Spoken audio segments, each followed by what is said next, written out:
আশঙ্কা তো ছিলই, কিন্তু এবার টিম ইন্ডিয়ার অত্যন্ত গুরুত্বপূর্ণ, অত্যন্ত নির্ভরযোগ্য একজন প্লেয়ার, যিনি কিন্তু এখন গুরুতর ইনজুরির কবলে পড়েছেন। আর সময়টাও এমন যখন সামনে রয়েছে চ্যাম্পিয়ন্স ট্রফি।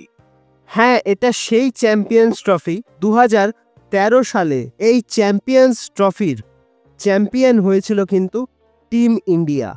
তারপর এত বছর পর আবারও কিন্তু টিম ইন্ডিয়ার সামনে সুযোগ রয়েছে 2013 সালের পুনরাবৃত্তি ঘটানোর। কিন্তু এমন একজন প্লেয়ার যার কাঁধে ভর করে টিম ইন্ডিয়া কিন্তু বহু ম্যাচ জিতেছে, তার দুর্দান্ত বোলিং সব সময় কিন্তু কঠিন পরিস্থিতিতে ভরসা হয়ে দাঁড়িয়েছে।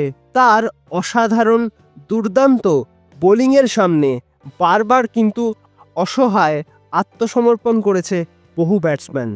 এই রকম একজন প্লেয়ারের না থাকাটা কিন্তু এই রকম একটা গুরুত্বপূর্ণ টুর্নামেন্টে সবসময় টিম ইন্ডিয়ার জন্য একটা চিন্তার কারণ হয়ে থাকবে। আর তার সঙ্গে সঙ্গে সমস্ত ভারতীয় ক্রিকেট ফ্যানেদের কাছে এটা কিন্তু অবশ্যই একটা দুশ্চিন্তার কারণ। হ্যাঁ, আমি বলছি জসপ্রীত বুমরার কথা।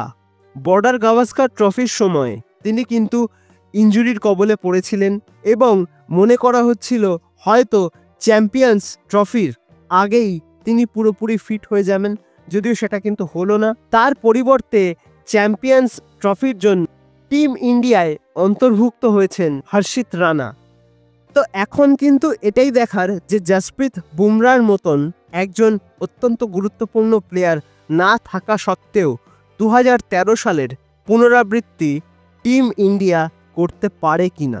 তো তোমাদের কি মনে হয় 2013 সালের পুনরাবৃত্তি কি হবে এই বছর? অবশ্যই সেটা কিন্তু আমাকে কমেন্ট করে জানিও। আর ভিডিওটা ভালো লাগলে লাইক, কমেন্ট, শেয়ার এবং সাবস্ক্রাইবটাও কিন্তু অবশ্যই করে দিও। সাবস্ক্রাইবটা করে দিয়ে পাশের বেল অপশানটা প্রেস করে অবশ্যই অল অপশানটাও কিন্তু প্রেস করে রাখবে, যাতে সমস্ত রকম নতুন ভিডিও নোটিফিকেশান তোমরা সবার আগে পেয়ে যাও যখনই আমি কোনো নতুন ভিডিও পোস্ট করব। তো আজকের মতন ভিডিওটা তাহলে এখানেই শেষ করছি। দেখা হবে আবারও পরবর্তী ভিডিওতে, নতুন কোনো দিন, নতুন কোনো সময়। তোমরা ভালো থেকো এবং সুস্থ থেকো।